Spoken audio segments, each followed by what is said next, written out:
மனுஷனா பிறந்தா ஒரு லட்சியத்தோட இருக்கணும். அண்ணா குனிஞ்சு தேங்காய் பொறுக்கிறதுனால லட்சியம் இல்லைன்னு நினைச்சுக்காதீங்க. எனக்கு லட்சியம் இருக்குதுங்க. என்ன? பின்னால தெரியுது இல்லைங்க அரமனை. அதுல வேலை செய்யறவன பாக்க சொல்லு வேண்டாம் சேர்த்து விடுறேன். இல்லைங்க, அந்த அரமனை ஒரு நாள் எனக்கு சொந்தமாக்கிக்கோணுங்க. ஏய் ஆட பைத்தியக்கார, சாகருக்குள்ள ஒரு இடம் உள்ள போய் பார்த்துட்டு வரேன்னு சொல்லி அது ஒரு நியாயம் இருக்கு. சொந்தமாகறானாமா இதெல்லாம் முடிய மாட்டேன் உன்னால. முடியும்னு நினைச்சங்காட்டி தானுங்க தாமஸ் ஆல்வா எடிசன் கரண்ட் கண்டுபிடிச்சாரு, கொலம்பஸ் அமெரிக்காவை கண்டுபிடிச்சாரு, வாஸ்கோட காமாவும் இந்தியாவுக்கு வந்தாருங்க.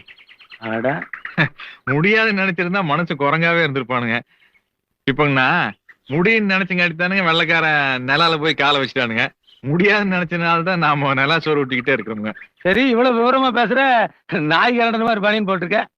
நாய் தானே கறந்துச்சு. எப்போ? காலையில ஒருத்தர் தேங்காய் உடைச்சாருங்க. அதை பொறுக்கிறதுல எனக்கு நாய்க்கு சரியானு போட்டீங்க. நாய் ஜெயிச்சிருச்சாக்கு? இல்லைங்க, நான் தானுங்க ஜெயிச்சேன்.